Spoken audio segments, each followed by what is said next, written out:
Good evening and welcome to the FITT Show. I'm Bobby Kinzer, And I'm Thomas Doty. and we are the FITT Show, financial information for today and tomorrow, helping our people get their finances in shape. Happy New Year, everyone. Happy 2023. May this be a great year. I feel it's going to be a great year, Dote. I feel it's going to be a year of blessings, joy, and prosperity. I'm speaking it. That's what I'm speaking it into 2023. May it be lovely. How's it been so far for you, Dote? It's been good so far. I'm just happy to be here, man. Well, yeah, because there's a lot of people that didn't make it into 2023, so we got a lot to be thankful for, and blessed for those who did not make it, and peace be upon them. So, dope, man. Let's talk about one of our favorite subjects at the top of our show. Let's get it kicked off. No sense waiting any further. Although I do want to say I got some comments about last week. No risk it, no biscuit. Talking about being able to stomach risk. Man, got a lot of compliments, got a lot of statements about risk. I mean, so many people are affected by risk. So I just wanted to make that statement, man. A lot of people spoke out about risk, though, because believe it or not, in the Black community, that was prohibits a lot of people from really accumulating wealth because they're afraid to jump out there and take some of that risk. So anyway, this week, let's talk about this week. Though, let's look at what we got going on in the stock market. Well, it's been good. Good news. I think this is the third month in a row that inflation has slowed. And so what you're seeing in the market is it's been positive. It's reflecting that. You're thinking that the Fed may slow down, but a lot of it is just people are hoping so much that the inflation is gone. So this may be a prelude to more of a downturn, but there's still people out there talking a recession. But last week, as you can see, the Dow's up over 1,200 points, about 4%. The NASDAQ's up almost 7%, up 700 points. Microsoft, which took a big hit last week because of the cloud business won't continue its crazy growth, and just some of the tailwinds provided by all that's going on. But it's kind of recovered pretty good. It's up 17 points in the last week. Tesla's about the same. It's up 12.7%. That's been going up and down, mostly because of the guy running it, Elon Musk, and his interest in the time being spent on Twitter. And Apple kind of moved with the rest of the market. Pfizer's down a couple of points, and it's getting some pushback because they're thinking that the pandemic, all the sales, they had almost $55 billion in sales last year, due primarily to the pandemic, to the drugs they sell for, when you have COVID, and for the vaccines. And so a lot of the analysts are wondering how they're going to make that up this year. And they got a couple of things going on. They obviously have some new products coming down the pipeline, but nobody knows how good they're going to do.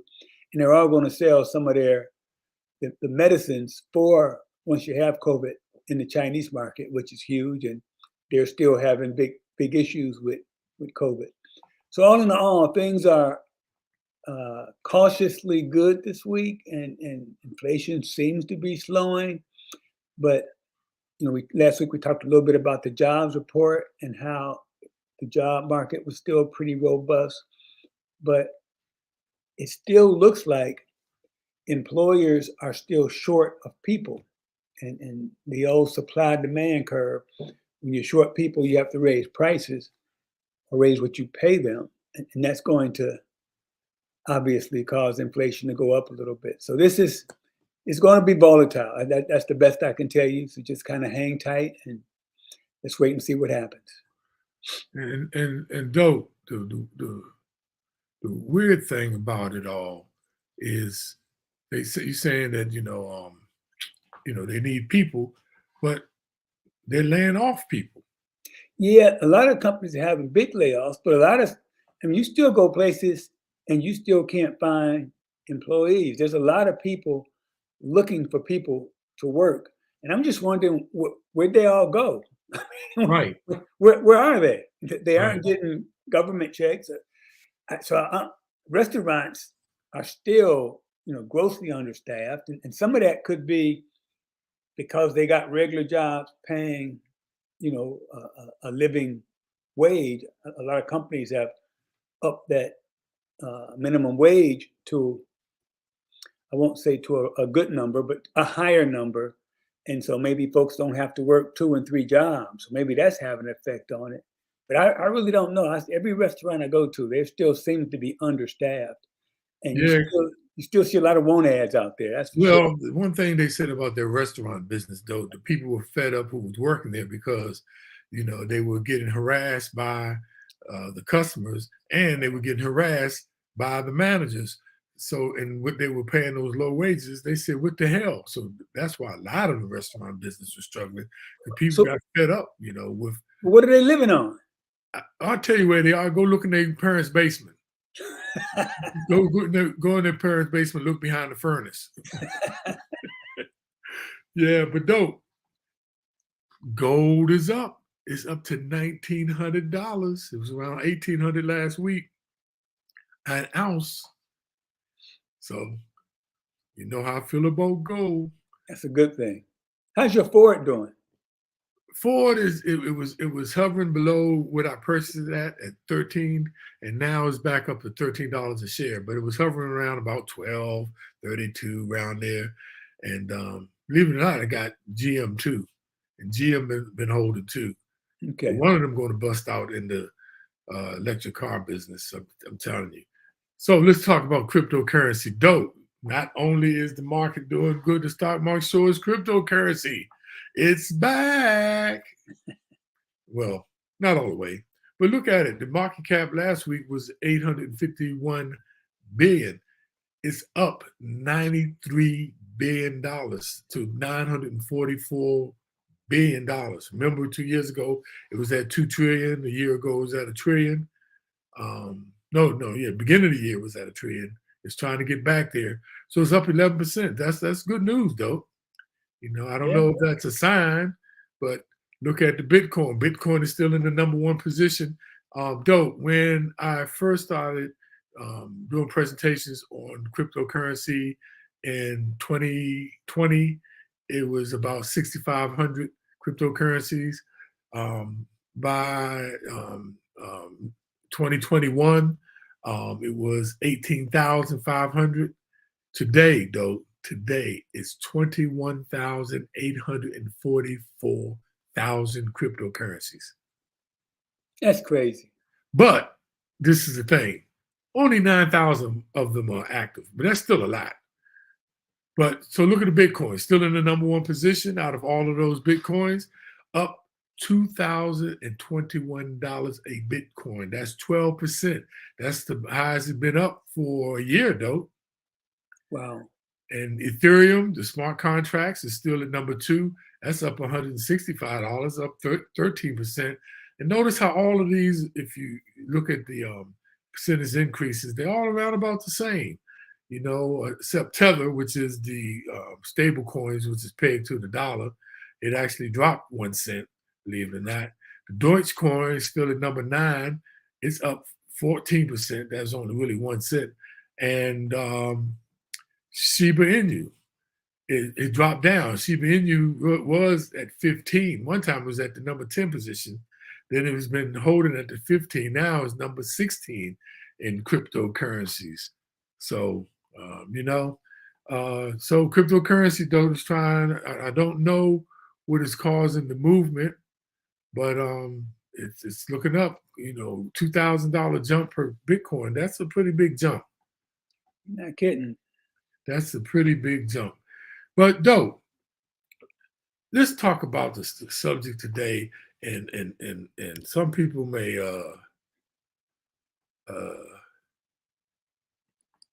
say, wow, this is a weird, well, not weird, but what we want to talk about today is money lies we tell ourselves. And the reason why we bring it up is because, believe it or not, the money lies we tell ourselves can really affect how we make decisions on the money that we manage. And believe it or not, it really creeps and sneaks up on a lot of people. And Bob, when we were discussing this article, I mean, we both admit that, yeah, we not always been 100% honest with ourselves, and not out of, obviously not knowingly, but again, when you don't know and you don't find out, then you pretty much believe what you believe, and it's based on what you know, and that may not be all there is to know. Yeah, yeah, but no matter what money lies, we tell ourselves it's never too late to set the record straight. Let's look at some of the most common money lies we all buy into at some point, and let's talk about the truth behind them, though.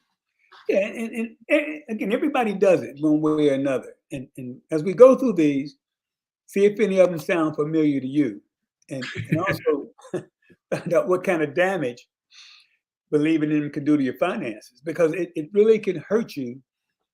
And not knowing is one thing, and continuing to follow something that's not true can lead you down a very, very bad path. And And like so, the famous statement of that movie I love so much, you can't handle the truth.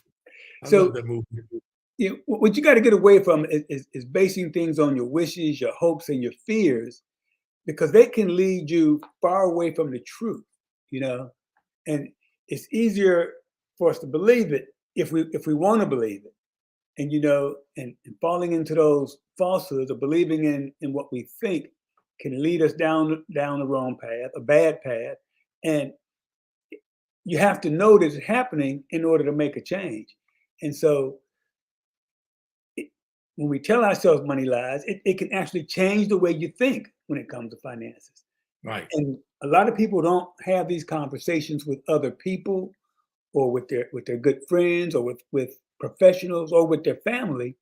And so the lies you tell yourself stick around, and you keep believing it and keep following it because you don't know better.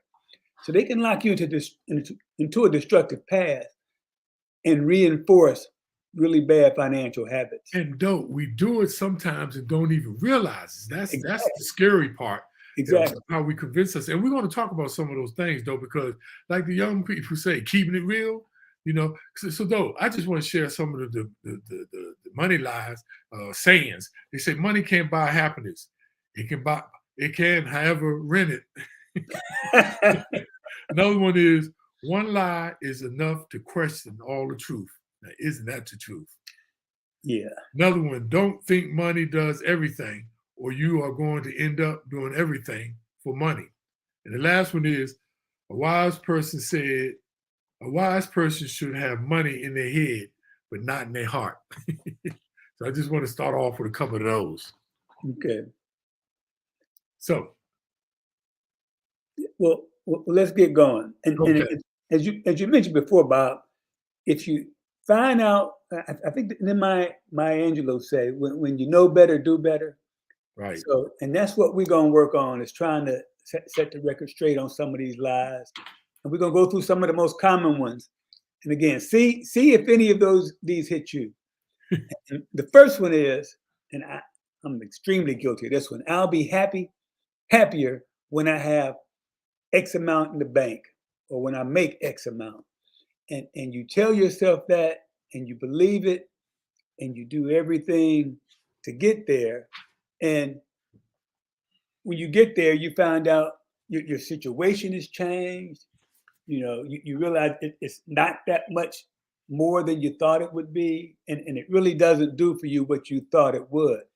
And goals and targets, we always stress that you should have a plan, and you should plan and have a budget and those kind of things. But just don't think some magic number, you're going to hit that number and everything in your life changes, because it doesn't happen that way. We tell ourselves this money lie, we put too much emotion into a single number, and you set yourself up for a big disappointment. And so then if you don't get there, and that's even worse. And if you do get there and realize it doesn't make you happy, that kind of sours you on the whole planning thing. But so just don't base it on one number, because you set this number way out there, And that might be before you have kids or before some other bills come up or before some other part of life happens that make that number not what it should be. And if you look at these inflationary times, as we always talk about, inflation was 10% last year. Well, if your number was based on the pre-inflation numbers, that can play a part in that number not being what you expect it to be. But studies show that, if you make good progress towards your goals, that can be extremely satisfying, regardless of whether or not you hit the target. Just making good progress should do the trick for you. How about this one, though? How about this one that is money lie that we tell ourselves? I deserve it regardless of whether I can afford it, or I work hard and I don't treat myself often. Well, how about this one, though? I could kick the bucket tomorrow. You know what that is called? That's called YOLO. You only live once. And you end up living longer than you expected. Well, how about this one? Getting a great deal, or as we say in the hood, getting a hookup. Now, how many people, because I know one old guy once told me, though, if you cut corners, you end up with a cut corner, man. But there are just so many of the realizations we use to convince ourselves that it's okay to buy something. You know what that's called? Confirmation bias. Now, whatever legs this money lie stands on, it's usually used to soothe the sting of expensive purchases. We try to make ourselves better after we spent that money. And those aren't really essential. And perhaps items we know deep down we don't really need. So, be honest with yourself. I know it's tough out there because a lot of people, when they buy stuff and spend money, make them feel better, but you're only lying to yourself when you start telling yourself, I deserve it, regardless of whether I can afford it. And another lie that people tell themselves that is obviously not true is that I have strong financial willpower. I think if you were to do a poll, 9 out of 10 people would tell you that. Then you'd have that one honest person who would say, no, I don't. But most people think they do. And when faced with temptation, most of us lie to ourselves that we're great at resisting it, when in actuality, we're not. And if you think about it, when was the last time you chose not to buy something that you really, really wanted? And most people would probably say never. And when was the last time you made an impulse buy? And most people do that all the time. The average American spends at least a couple $100 a month just on impulse purchases. I mean, the grocery stores and drugstores, they aren't stupid. That's why they put all that stuff near the cash register. While you wait in line, most people pick it up because it's convenient. And that's Costco's whole business model, to make you walk around the store picking up stuff. That's by design, that there's no organization to how things are in that store. And we're more likely to buy on impulse and spend more when we're stressed. And impulse spending shot up almost 20% in 2020, during the pandemic, because people were stressed and you just impulsively buy things. And if you shop with a credit card, you're probably spending way more on a regular basis than you realize, because that's not really money. That's not like going into your pocket and counting out the dollars and saying, I'm spending X, Y, Z. And so the average credit card shopper spends about 10% more with their cards than they would if they were just spending with cash. And again, to take that money out of your pocket and count those dollar bills out, you'd be a lot less likely to spend money than if you just pop that plastic out. And now all you got to do is pop it on the thing and it dings and you're done. Well, Rodney Madison, the noteexperience.com says, that's right, we do all deserve it. Yeah, but remember the part behind it that I said, whether you can afford it or not, that changes it. And Joanne, what's up, Joanne Skinner? Joanne said, don't let your wants outdo your needs. Rodney said, yep, I go in for bread, milk, and eggs and come out with that plus junk food. Exactly. Another one, though, money lies, we tell ourselves, I'll save more later. Now, I've been one that even told myself that, you know what I'm saying, at one time when I was younger. Oh, I got time. I got time. Most folks focus on buying what they want and what they need now, both what they want and what they need now. And we tell ourselves we'll start saving for a future date. If we save anything at all, it's likely to be whatever we have left over. In fact, fewer than 1 in 6 of us are saving more than 15% of income, though. 1 out of 6 Americans are only saving 15%, and 1 out of 5 aren't saving money at all. So no matter the reason, when we tell ourselves this money lie and put off savings, we prioritize the present over the future. And we have a couple of slides we want to show to express putting off money.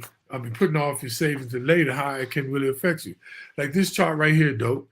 This chart is showing saving as much as you say, showing how much saving on a regular basis can really add up. And this is saying if you put $50 away a month at as low as 3.5%, you save for 5 years at $10 monthly, it grows to $714. At $15 a month at 3.5%, in 5 years it grows to $1,042. But if you put in $50 a month in 5 years, it grows to over $3,000. And this is just showing the power of compounding interest. And the sooner you start, the more it can compound. And here's another thing to make this clear about how important it is for you to start saving early. If you want to have $1 million at 65 when you retire, that's the goal, to have $1 million. If you start at 16, you only need to put $112 away. Okay, now that's unrealistic because most people aren't saving any money at 16. But if you start at 25, if you save $247 a month, okay, you have $1 million by the time you're 65. Wow. If you wait till you're 35 to start saving, you have to save $611 a month. That's more than double. If you wait till 45 to start saving to get that $1 million, you'd have to save $1,629 a month. And then if you wait till 55, $5,485. It just shows the importance of starting early. And we don't show this to discourage you if you're a little older. The point is, it's never too late to start. And the important thing is to get started and get that compound interest working for you. And all you parents out there, y'all should snapshot this screen and give it to those younger people that are coming up in college and in their 20s and even 30s to show how starting early, or looking at it the other way, waiting and putting it off to later, how it can catch up with you. The next chart, just want to show you all, if you start from the left going to the right, you see a green line, if you can see that on the screen. And that's if they start at 16 years old, putting about $110 a month. And by the time you're 65, if it was earning 9%, it would grow to $1 million. Look at the red line, which is the bottom line. If you wait until 35, this is indicating again, showing if you waited, look at the difference between the green line, the top final value, the green, and the bottom red value. If you waited to 35 and put in $110 a month at 9% until you were 65, it will only grow to $182. Though this is showing a serious impact of starting early, how much more money you can make. That's a big difference. It's crazy. And that's purely the effects of compounding. That's all it is. The sooner you start saving, the better. And as we always say, it's never too late. Okay, and the next lie is, I have plenty of time to plan for my financial future. I don't need to think about it yet. It's similar to the one we just finished. But I think I've talked about this a couple of times. The future can seem really far away when you're looking 10, 12, even more years out. When we feel like we got a lot of room between now and then, it's easy to make excuses to put it off. Money lies in an excuse for procrastination, because you tell yourself that you can put it off, It's the rationale we use when we have a hard time managing our negative feelings or uncertainties about our financial future. It makes us turn a blind eye to the years of interest that we lose out when we don't plan.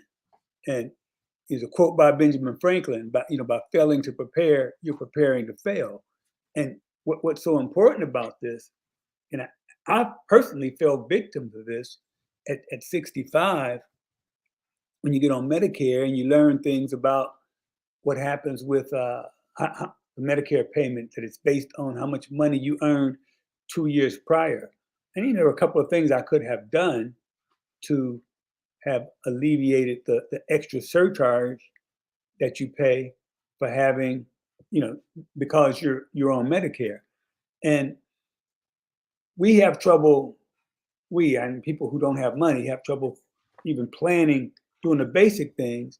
And it gets even crazier when we start thinking about looking 10, 15, 20 years down the road. And I think Bob asked what was one of the things I was going to do this year.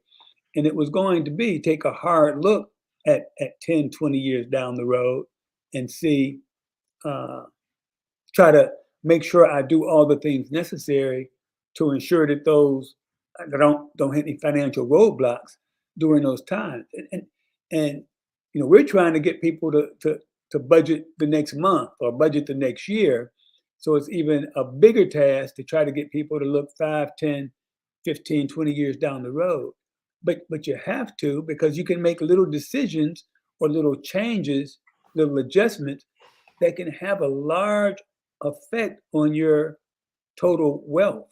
So it's really important that you do that. So, as soon as you jump in and figure these things out, look to the future. Now, realizing you aren't always going to have the good information. Like, I can sit here and think about the required minimum distributions, but I have no idea what the tax rates are going to be like 5, 6 years from now when I stop having to take those out. But all you can do is take the best information you have and make the best decision that you can. Things are going to change. Things are going to be different. Who knows what's going to happen in Social Security? But again, all that's not an excuse not to plan. You plan and you use the best information you have and you move forward. It may not come out the way you planned for a bunch of different reasons, but you'll be in a better position if you do plan. Now, here's another money lie that we tell ourselves, that there's good and bad debt. Now, we tend to assign more value to debt, thinking of mortgages and student loans as good debt and considering credit cards as bad debt. This money lies gets us to think wrong about the way we should be looking at debt. All debt comes with some cost. It's critical to understand how every loan affects your current and future selves. So instead of focusing on whether debt is good or bad, concentrate on the total cost of the interest over time. Because a lot of times we look at credit cards and we pay the minimum balance, but don't realize over time, how much that is really costing you and how long it will take to pay off.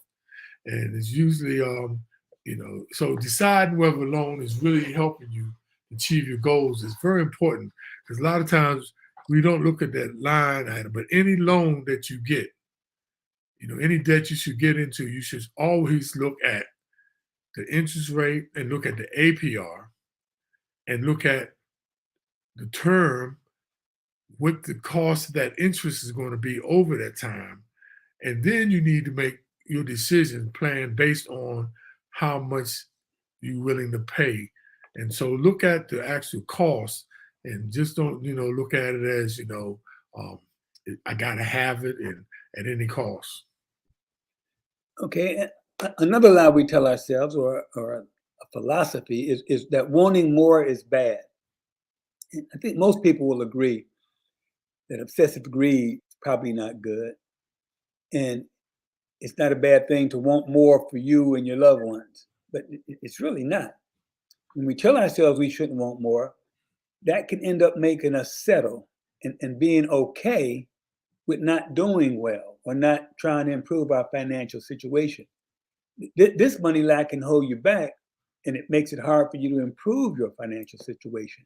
And so when you frame wanting more as a positive motivator, it can be a lot easier to take, and it can help you focus on having more, especially when it doesn't, in some cases, it doesn't take a whole lot other than planning and deciding what you're going to spend, what you're going to save, what money you're not going to waste, and doing those things, and you will have more. So that, stop holding yourself back by putting that negative thought in your head that, oh, wanting more is bad, so it's okay not having.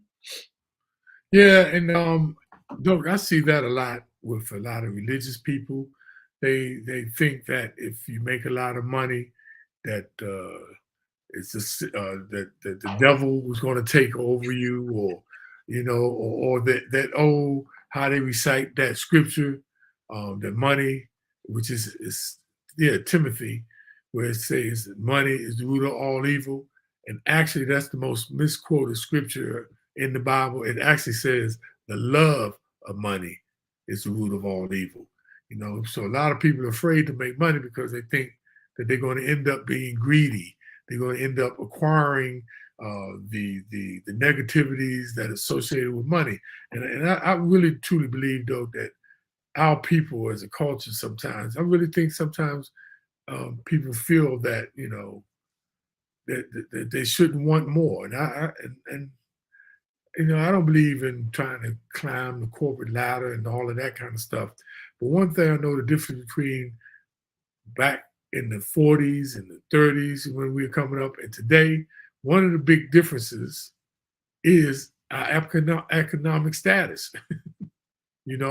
I think it's definitely been opportunities and in access, but we're doing better, so we're able to do better. So wanting more, I don't think is a bad thing.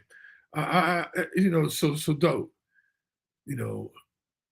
I like to ask everybody out there, how many of these money lies sound like something that you told yourself?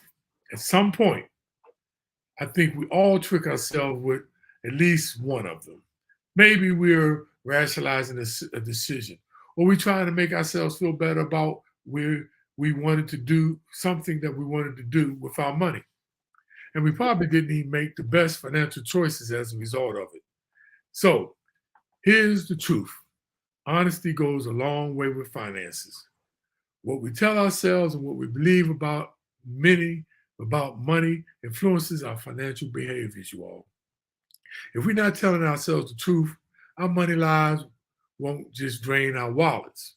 They can affect our financial awareness and inflate our confidence, and they get in the way of maintaining or accumulating wealth. So when we recognize the money lies, the reason why we're talking about this week is we believe that we can reset our thinking, change our mindset, and start taking action. And that sets us up to make better choices and make more progress toward our big financial goals. We really truly believe that. And that's why we wanted to take the time to talk about this subject, y'all, because a lot of times, as we said before, it's not about you just knowing and learning about money, but you got to also understand the other things that affect your money and your decisions. Yeah, and Bob, when we saw this article in Kiplinger, it kind of struck both of us because we are both guilty. I could find 3 in there that hit me in the face pretty hard, and the one with the just to get to X. When I might have told you this, when I started working in 1977, I was making $12,600, and I thought, man, if I ever got to 25,000. I'd be the richest guy in the world. And you get there, and then it's 50,000, then it's 100, then it's 200, then it's 2, and it keeps going. And no matter how much you get, you always want it more. And again, that's because I didn't have a clear plan of what I was doing. I wasn't looking into the future and seeing what I really needed, and not sure I would have did many things differently. It just would have put me more at ease. And it really doesn't matter what you make. It's what you do with what you make. That's Right. really more important than how much money you make. And chasing a target is really meaningless when you should be setting up goals and trying to accomplish certain things, whether it's buy a house, pay for college for your kids, or save money for retirement. That's more important than setting these artificial goals. And that kind of drove me a lot in what I did.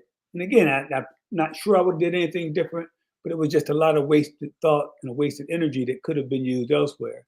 And the other one that hit me really hard was not looking into the future. And that's a mistake that, man, you can save literally thousands of dollars without any real heartache, just by making some decisions that's going to affect your situation 5-10 years down the road. But you got to know what they are. And we always encourage people to talk to people, especially people who've been through what you're getting ready to go through. And I think Bob said a little while ago, a lot of Black folks don't want to talk about money with other people. They get uncomfortable. But there's nothing wrong with that, talking about it with somebody who's been through what you're about to go through, and they can help you navigate. They can help you plan. They can tell you what mistakes not to make. They can tell you things you should do. But it all goes back to coming up with a plan, putting in the work, and really thinking about what you want your financial future to be. And let's get this straight. We're not trying to victimize the victim, you all. We're just trying to bring some consciousness to some of the things that really prohibit us from making good financial decisions. So with that, Dope, let's go to the summary and takeaways. Let's sum this up and put a bow around it and help people to really cement this in their minds.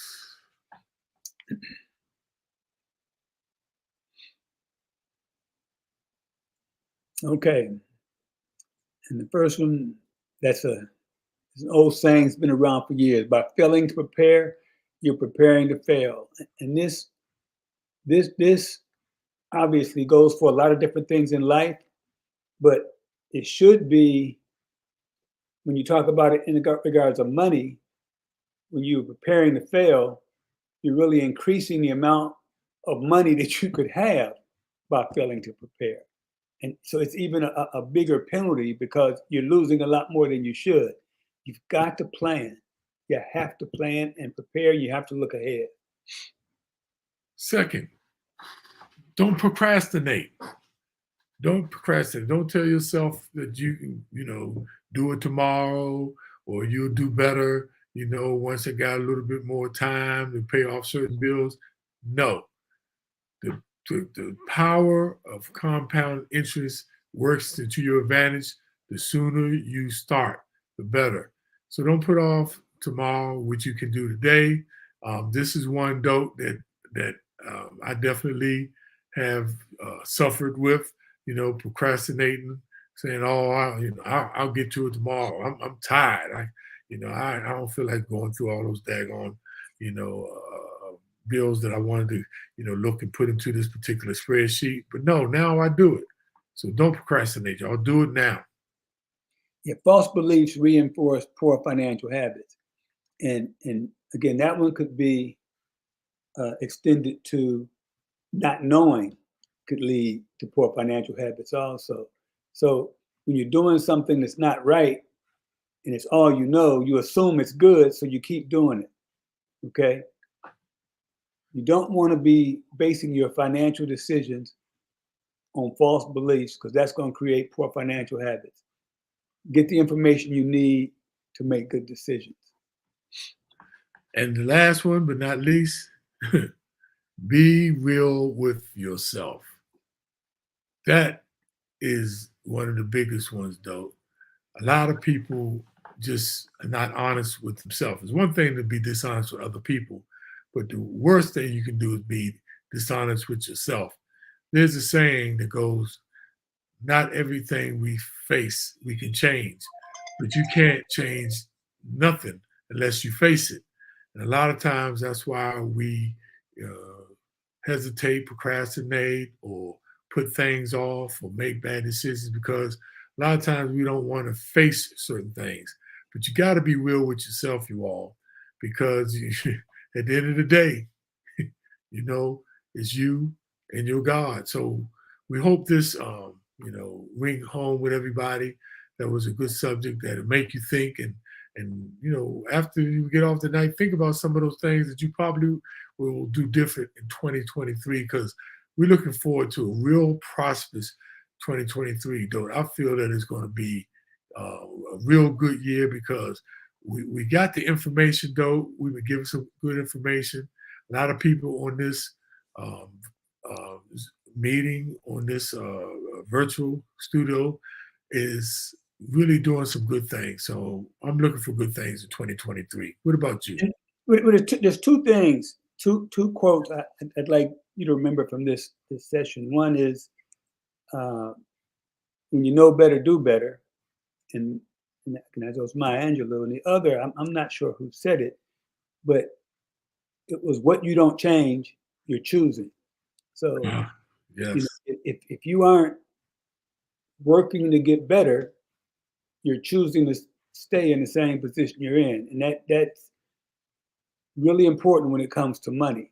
If you're not happy with where you are, you have to change something in order to improve your situation. So those two hit me very, very hard. And remember, when you have your house in order, we've said this before, it doesn't matter if it's a Republican or Democrat in office. It doesn't matter if it's a pandemic or a tsunami. You can be able to withstand the future shock like what's going on now. But all it takes, y'all, I'm telling you, and we said this before, we're not saying it's easy. It's going to take an effort. But if you put the effort in, I'm telling you, and I know some of y'all know this, but we just got to repeat it. It'll just take, because I'm telling you, it's nothing worse than having that albatross of the pressure of debt around your neck, that's making your life, really, really, really just terrible. So with that, Kitty said, Kitty changed funny. Kitty said pandemic or tsunami. Well, I was just for those people that are over in Asia. That was for them. But so, good comeback, Bob. Thank you very much. And we want to make sure you guys understand it. We're in the same boat. We've made the same mistakes that we're describing in this. So it's not like we're thinking we're beyond that. We just happen to have been lucky enough, or whatever have happened, to make us overcome all the mistakes. But again, that doesn't take away from whatever we have now could have been even more had we done a lot of the things we're talking about now. So I'm more than happy with what I'm blessed with. But every now and then I remind myself, had I done X, Y, Z, it could have been even better. So right. We're trying to get you all to not have that regret. That's the goal here. That is the goal. So we're here, starting off the new year good. Please share this information on Facebook Live and on YouTube with your family and friends. And we're looking for any suggestions that y'all have on particular topics you want to cover. I remember last week or so ago, my sister Nolia said it'd be good that we talked about, I think it was funeral expenses and things like that. We did it. We're going to talk about it before. And some of the subjects we talked about before, we will cover them. So before we leave, though, I want to give out all our shout outs. What's up, Joanne Skinner, Maddie? Always great to see you, darling. Motor Steen says sometimes it's not good to discuss. This is good. Motor Steen said, though, sometimes it's not good to discuss money with your family. Now, Dope said something about this last week. He said, you should have conversations with some people that can help you. But he did preface with, make sure, though, the people that you have these conversations that you do discuss money with, there are people who are doing well with their money. You don't discuss it to people. It's like at our family reunions. I had an uncle always talking about these get rich quick schemes, and this boy was always broke. So yeah, you're right, Modestine. You watch who you discuss it with. But one of the things that especially with just Black folks in general, man. We just don't tend to share our information with others because we feel people gonna get in our business and things like that. But it's very important that you do discuss this with people who do know a little bit about it, and so um, think about the people that you have around you. So let me keep going down the list, dope. Before I finish, Garnett, what's up, Garnett? Garnett said definitely a better 2023. Thanks for the FITT Show. What's up, Kitty? Always good to see you. My sister Nolia and my sister Gloria is out there. So hello, Gloria. How you doing? I don't know where my hey, sister Linda, you are out there. What's up, Linda? Got my sisters out there. My brother Carl Chapman. Good to see you out there, my brother. Rodney L. Madison Sr., the noteexperience.com. Go out there and check it out about mortgage notes as an investment. Did I say hello to Garnett? Yeah, I said Garnett. What's up, Garnett? Maddie. And that's everybody. So look, stay tuned. Look forward. We've got more stuff coming to you next week. And like I said, put some comments in there for some more suggestions that things are on your mind or if you have a question about anything. So stay tuned next week. The FITT Show. Financial information for today and tomorrow.